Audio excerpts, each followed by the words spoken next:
Beleza?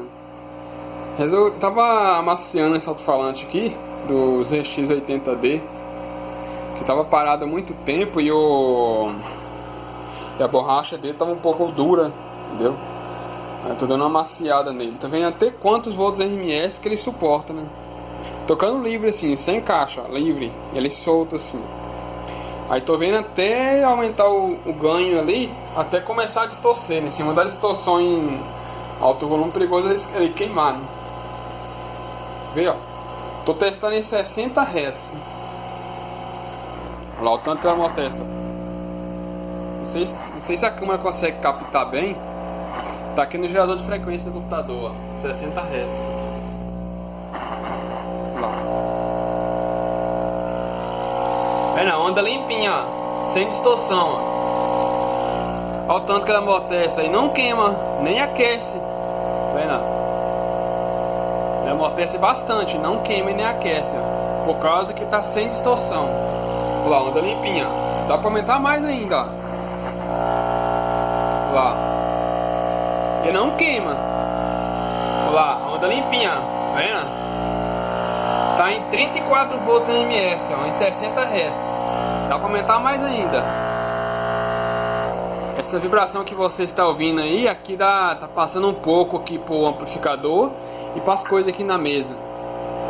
E eu coloquei como chama isso aqui? E parece uma espuma, para não passar muita vibração. Mesmo assim, ainda se aumentar muito, passa um pouco. Mas o alto-falante, ele tá bem frio, ó. Nem aqueceu ainda. Por causa que ele tá com o sinal senoidal limpo, sem distorção. Se aumentar muito, então qualquer distorçãozinha que dá ali já estoura o alto-falante. Vem não. Lá. 31, vou aumentar até eu começar a distorcer.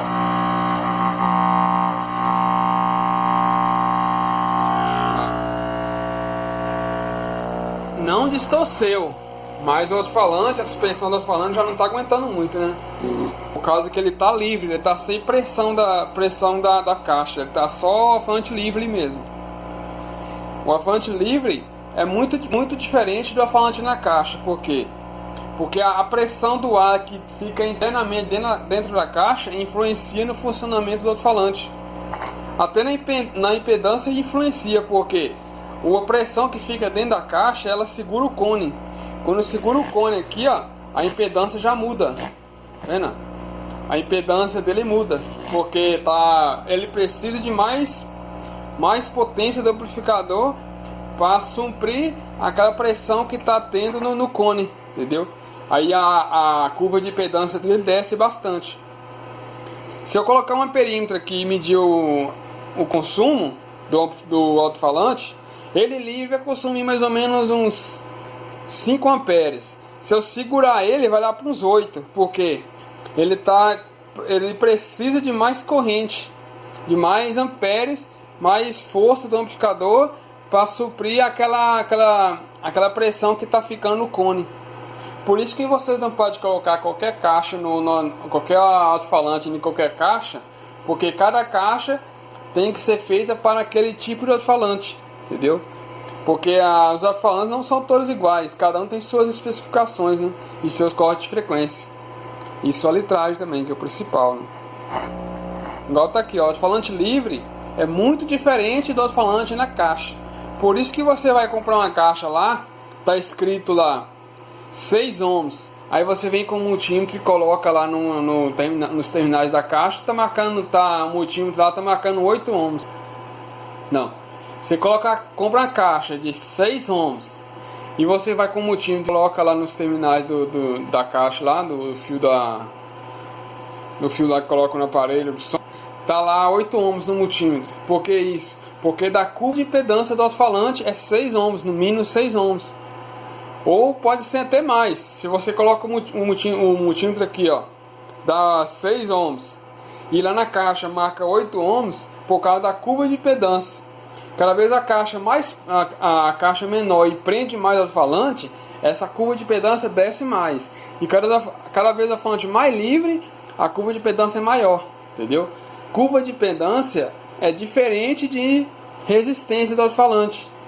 Quando você desmonta o alto-falante e tira a bobina fora do alto-falante, se você colocar um multímetro ali de resistência, você vai medir a resistência da bobina. Agora, se você colocar a bobina no alto-falante, aí você vai medir a curva de impedância. Porque o alto-falante é igual um motor elétrico, um motor gerador elétrico. Vou até pegar um aqui. Igual esses motor elétrico. Esse aqui é só para dar exemplo. Ele tem ímã permanente e bobina interna. O alto-falante é quase igual esse aqui, ó, um motor elétrico. Se você ligar um motor livre, o consumo dele é 1. Agora, se você ir segurando o motor, o consumo dele vai ficar muito maior, porque ele precisa de mais força para empurrar aquela pressão que está tendo, igual no alto-falante também. Se você colocar o alto-falante livre, a curva de impedância é 1. Se você segurar ele, fazer uma caixa assim que aperta o cone, que segura o cone, aí a curva de impedância vai mudar. A impedância do alto-falante muda também. Igual aqui, se eu ligar o alto-falante aqui, aumentar o ganho e segurar o cone aqui, ó, pegou até eu queimar o amplificador ou o alto-falante, porque o alto-falante precisa do conjunto dele para ele mesmo se refrigerar. Se você colocar pressão nele e ele não amorteceu o suficiente, ele aquece e queima. Igual tá aqui, ele tá livre, ó. Ele mesmo está se refrigerando. Olha lá, ele não queima, olha lá. Na câmera não consegue captar direito, mas aqui pessoalmente dá pra ver, ó. Olha lá.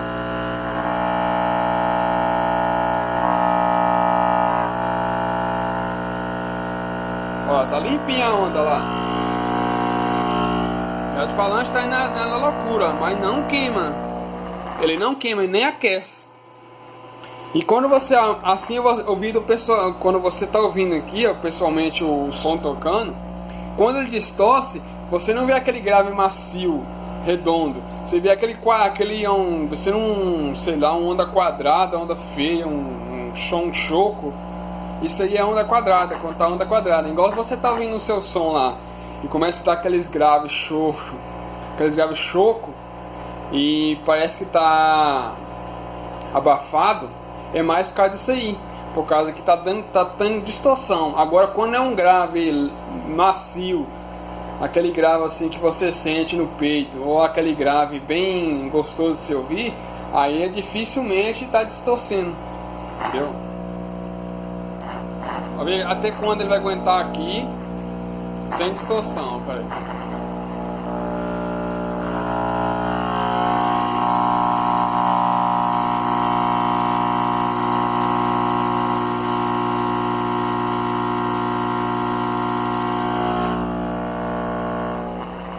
$43, ele aguentou 43 volts e nem aqueceu, ó, tá gelado ainda, nem aqueceu ainda, vendo?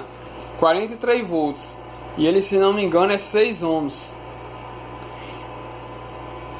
Vou fazer um cálculo aqui mais ou menos. Tem outro cálculo lá de curva de impedância do alto-falante, mas aqui eu vou medir só fazer um exemplo aqui, né? Mais ou menos como vai ficar. 43 volts vezes 43 igual dividido por 6, 308 ms. Ele aguentou 308 ms sem distorção. Lembrando, é sem distorção. Se colocar uma onda distorcida aqui, ele não aguenta nem 100, que já queima. Entendeu? Porque o que acontece com a distorção? Quando você coloca o sinal distorcido, onda quadrada, o alto-falante sobe, para por um pequeno período de tempo e desce por um pequeno período de tempo. Naquele tempo que ele fica parado, ele aquece muito. E para cima, tanto faz para cima ou para baixo. Aí você coloca faz um cálculo lá de quanto tempo que ele se refrigera.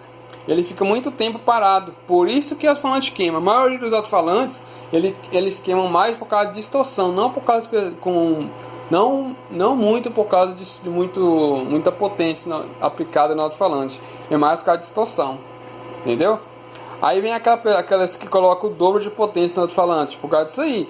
Você pode até colocar o dobro de potência, mas você tem que ter certeza que não está distorcendo. Se distorcer, você estoura seu alto-falante facinho. O alto-falante queima muito fácil com distorção. Fora que, quando a distorção, o alto-falante ele amortece muito mais que quando não tem distorção. Porque a onda com a corrente contínua no alto-falante, ele amortece umas 10 vezes mais que a corrente alternada. Se eu colocar aqui 1 volts de corrente alternada, ele amortece bem pouquinho. Se colocar 1 volts de corrente contínua, ele amortece bastante. Igual você colocar uma pilha de alto-falante. Quando você colocar uma pilha de alto-falante, ele dá aquele baque bastante para frente e bastante para trás. E quando você coloca no som, ali 1 volts, ele vai amortecer bem pouquinho. Olha, ó. Aqui tá 8 volts, olha lá. Nem dá para ver direito, 8 volts. Se colocar uma pilha aqui, uma bateria de 8 volts, ele vai bater bem para cima e bem para baixo. Entendeu? Por causa disso aí. Lá. Vendo? Aqui é a onda senoidal limpa. O alto-falante amortece, ele se refrigera e não queima, né? Vendo? Aqui tá 60 Hz. Aí vai depender também da impedância, da frequência, né? Que o alto-falante ele varia sua impedância de acordo com a frequência. Entendeu? Cada vez a maioria dos alto-falantes, as frequências mais altas, a impedância é muito mais alta.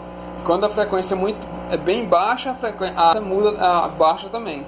Porque se aumenta a impedância, se aumenta a frequência, a impedância aumenta. Se diminui a frequência, a impedância diminui também. Isso depende muito também da resistência da bobina.